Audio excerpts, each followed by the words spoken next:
ஸ்ரீமதி ராமானுஜாய நமஹ. நம்ம பார்த்துட்டு இருக்க இந்த இடம் சீர்கட். இது உத்தரப்பிரதேசத்துல விருந்தாவனுக்கும் மதுராக்கும் கிட்டக்க இருக்கு.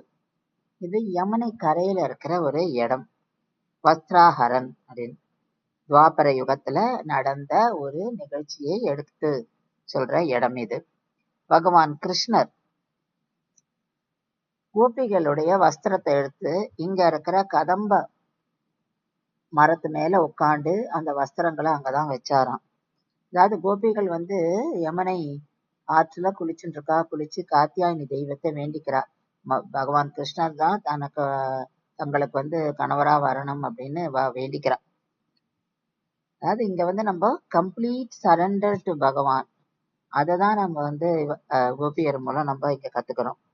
அப்போ கிருஷ்ண பகவான் அவர்களுடைய அந்த வஸ்திரத்தை எல்லாம் எடுத்து இங்க இருக்கிற இந்த மரத்து மேலதான் வச்சாராம்.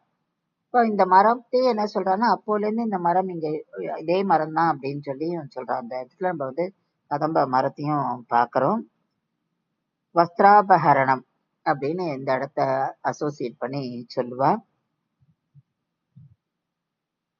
ஸ்ரீமதே ராமானுஜாய நமஹ.